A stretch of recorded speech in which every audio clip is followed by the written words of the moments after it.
I attended my daughter's wedding as a proud single mom, but my nameplate read low-educated fake mom. The groom's family laughed. Until my daughter said, "Mom, let's go home." The next day, their company faced a shock they never saw coming. I stood at the entrance of that sprawling country club in Greenwich, Connecticut, smoothing down my JCPenney dress that had cost me 3 overtime shifts at the diner. 19 years. That's how long it had been since David walked out, leaving me with a screaming 2-year-old and an eviction notice taped to our apartment door. 19 years of waiting tables during lunch rushes and cleaning office buildings until midnight. 19 years of store-brand cereal and thrift shop clothes. But we survived, my girl Alexis and I. And now here we were, standing in a venue with vaulted ceilings and windows overlooking Long Island Sound. Guests in Armani suits sipping Dom Perignon that cost more than my weekly paycheck. My daughter's wedding day. My heart felt like it might burst as I watched Alexis, radiant in her custom Vera Wang gown, laughing with her new husband's family near the grand piano.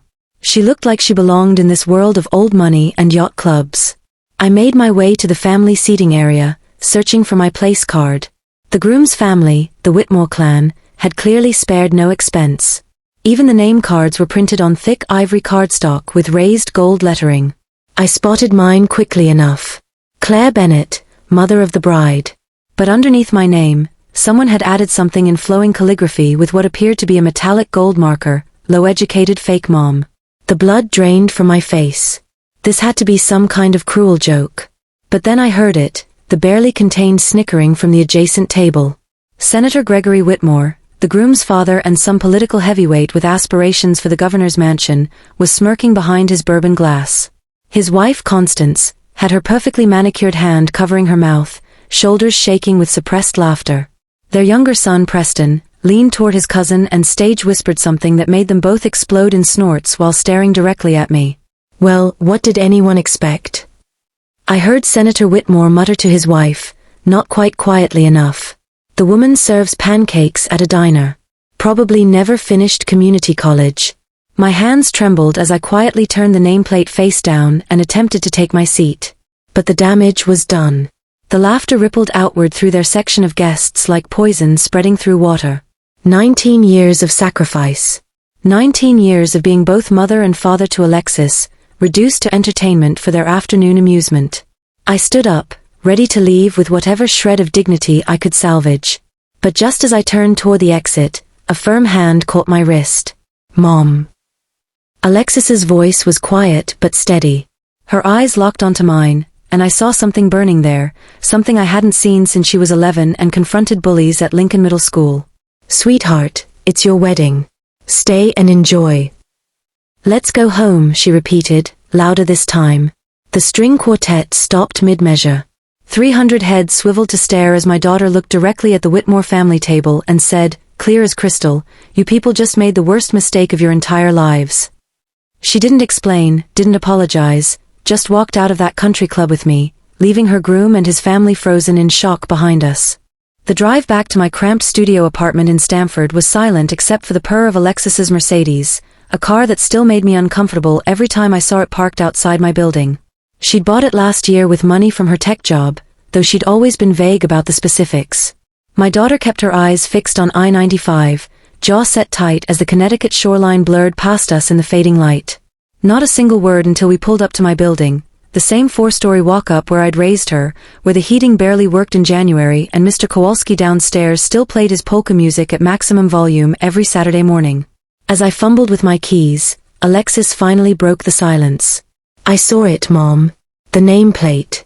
I saw it before you did. I froze with the key halfway in the lock. I was standing by the gift table when Preston's cousin wrote it, she continued, her voice unervingly calm. I watched them pass around that gold marker. I was waiting to see what you'd do. My heart sank into my stomach. Then why didn't you stop them?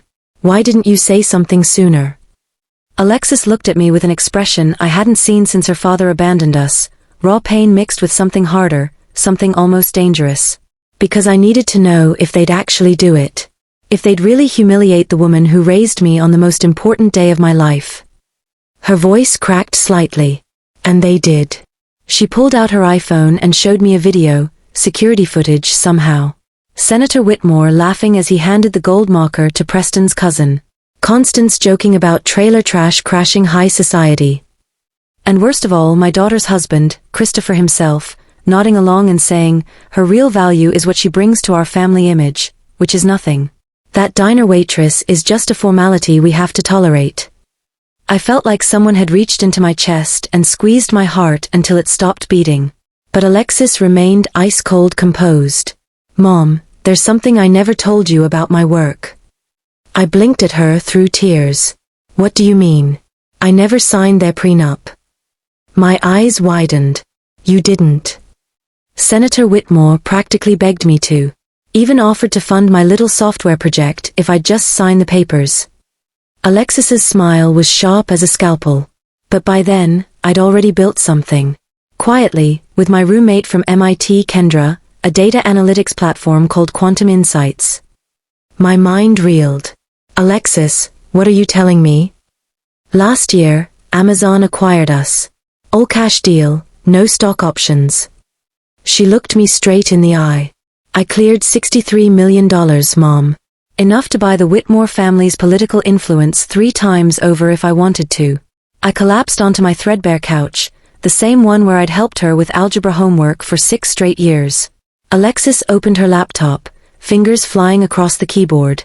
They thought they were getting a trophy wife. Some naive girl they could mold into their perfect political prop. Her eyes glinted in the laptop's glow. What they didn't realize is that I've been playing 3-dimensional chess while they were playing tic-tac-toe. And tomorrow morning, they're going to discover exactly who they tried to humiliate. I woke at dawn to the smell of real coffee, not the instant crystals I usually dissolved in tap water. Alexis was already dressed in a charcoal gray suit that probably cost more than 3 months of my rent, standing at my kitchen counter with a leather portfolio thick as a dictionary. Today's the day, Mom. Today they learn who you really are to me, not some fake mother, but the woman who made me everything I am. She handed me the portfolio.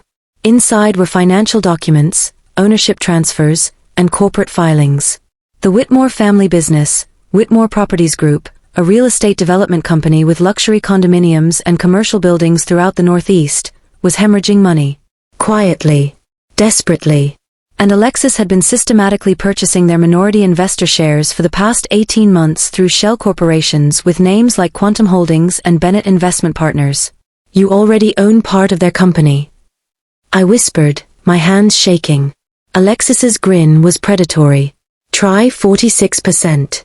And as of 9 o'clock this morning, when the Riverside Pension Fund sells me their 15% stake, I'll control the majority.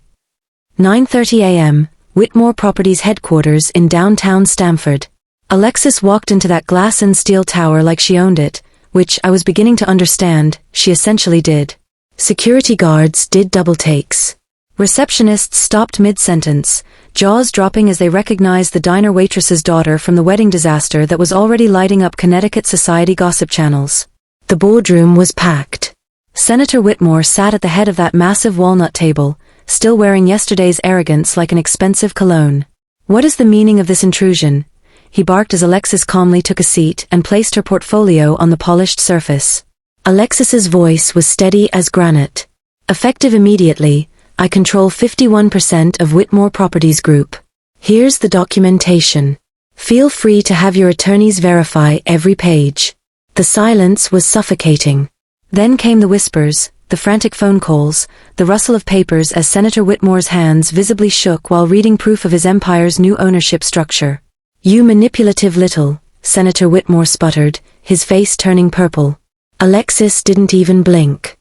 No, Gregory. I'm the product of the woman you mocked.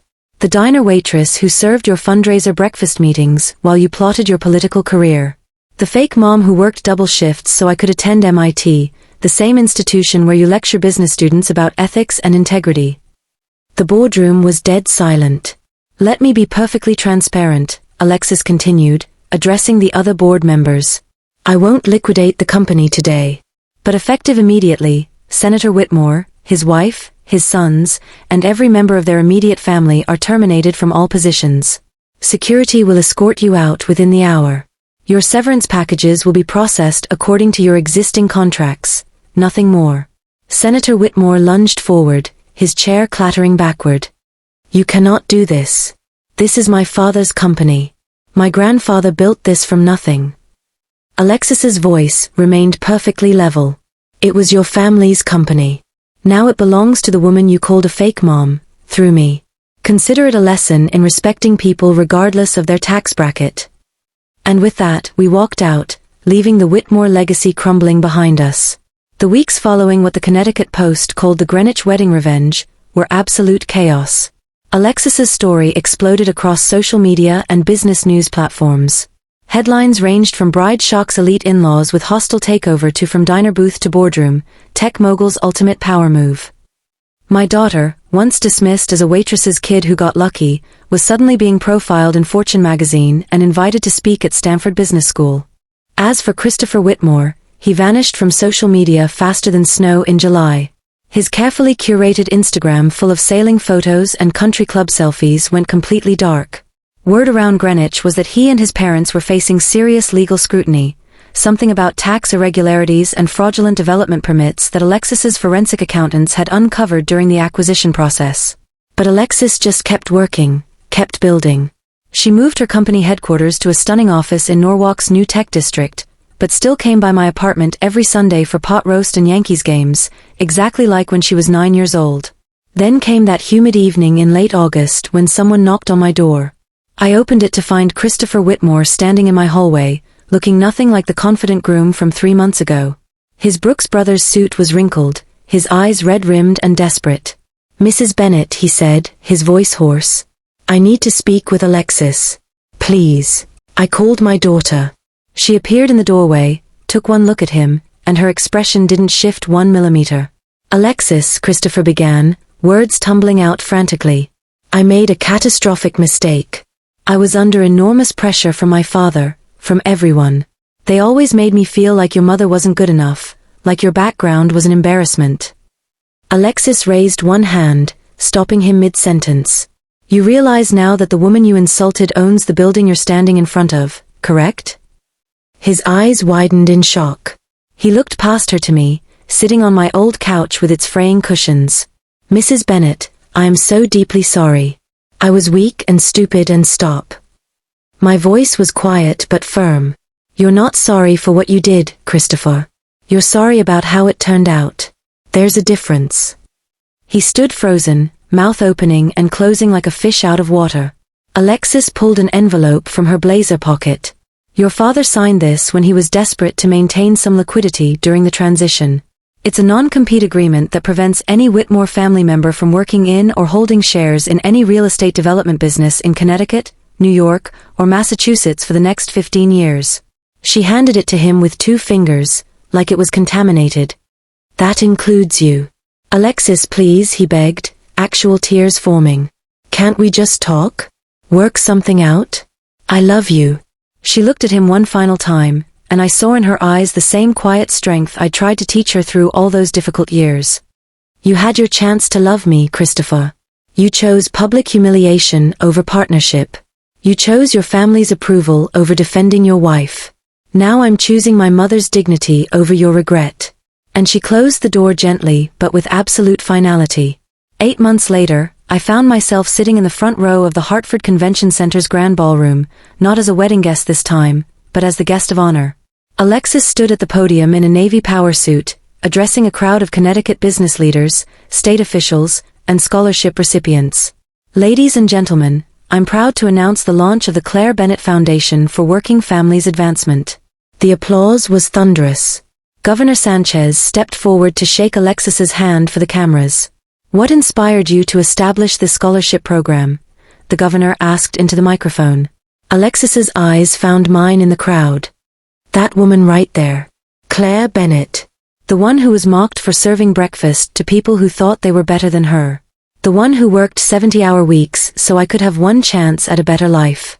The woman who taught me that real worth isn't measured in stock portfolios or country club memberships, it's measured in integrity, sacrifice, and unconditional love. I felt tears streaming down my face as 400 people rose to their feet in applause. For the first time in my entire life, I felt like the richest woman in the room. After the ceremony, Alexis and I walked along the Hartford Riverwalk, the evening light turning the Connecticut River golden. "You didn't have to name it after me," I said softly. She stopped walking and turned to face me. "Mom, everything I am, everything I've built, exists because you believed in me when the entire world said I'd amount to nothing. When Dad left, when kids at school made fun of my second-hand shoes, when guidance counselors suggested I consider realistic career paths, you never stopped believing." I thought about that terrified single mother I'd been 19 years ago, wondering how I'd ever raise a child alone on minimum wage and tips. Looking at Alexis now, successful, principled, fierce, I realized I hadn't just raised a daughter. I'd raised a woman who understood the difference between having money and having worth. "Besides," Alexis grinned, "I figured it's about time the Whitmore family learned what a real legacy looks like." The foundation would go on to provide full scholarships to over 600 children from working-class families. But that evening, walking along the river with my daughter, I knew I'd already received the greatest return on investment a mother could ask for. 3 years passed, and life settled into a rhythm I'd never dared imagine possible.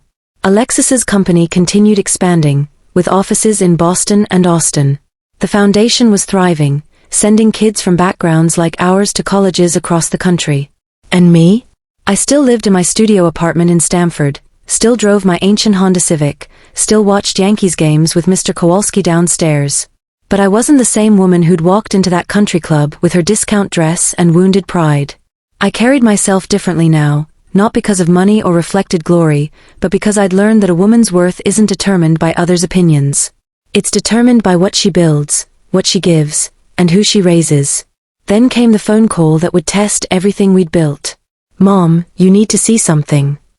Alexis's voice was tight when she called that October morning. "Turn on News 12 Connecticut."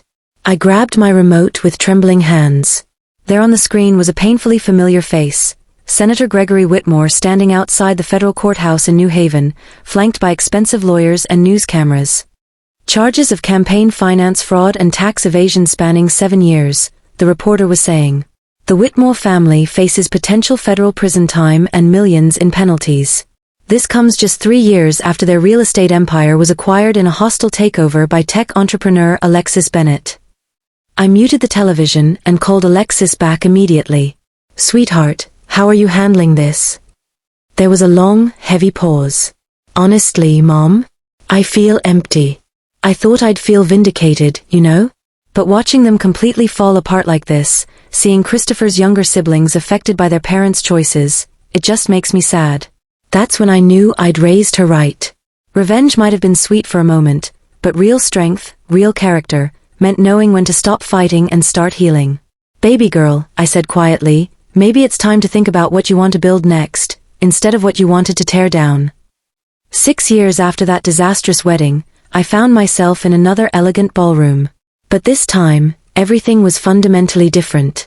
The Claire Bennett Foundation's annual gala was being held at the Mohegan Sun, with over 900 guests celebrating our scholarship recipients and their achievements. As I looked around the room, I saw faces that told a story I was honored to be part of. Antonio Rodriguez, whose mother cleaned hotel rooms, was now a resident at Johns Hopkins. Jennifer Park, whose father drove for Uber, was finishing her law degree at Columbia. Marcus Johnson, whose grandmother had worked alongside me at the diner, was launching his own software startup. Alexis took the stage to thunderous applause.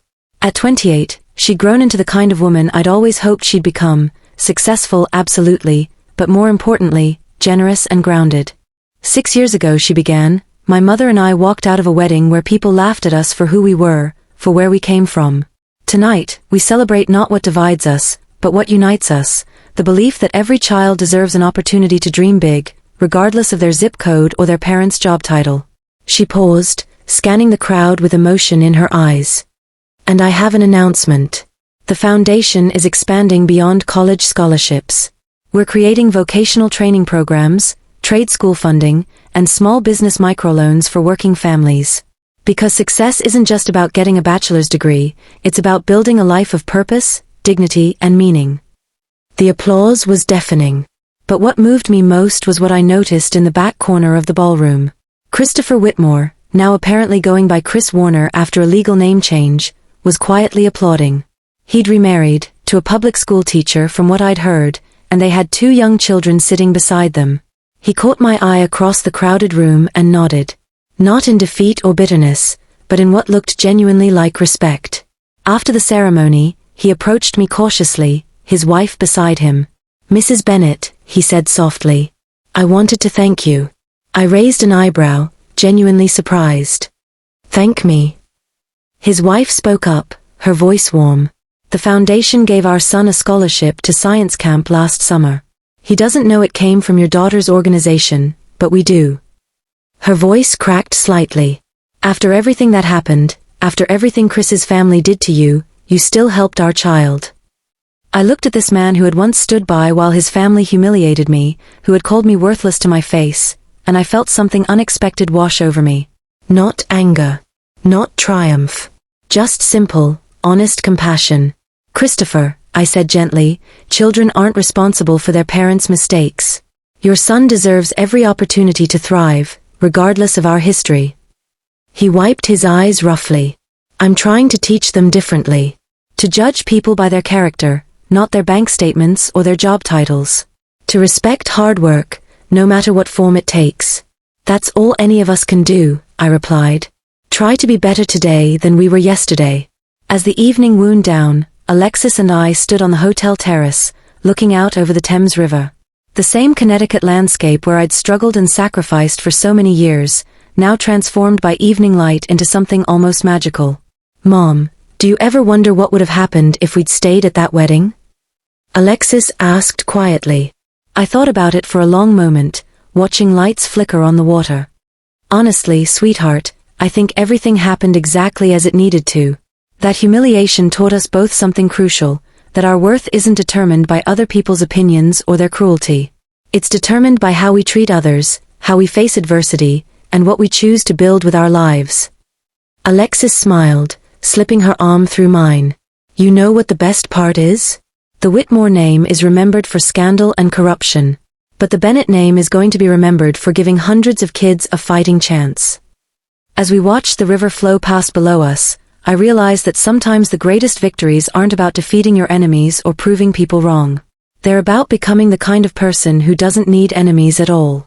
Sometimes the best revenge is simply living well, loving deeply, and lifting others up along the way. The scared single mother who walked into that country club 6 years ago with her discount dress and wounded pride was gone.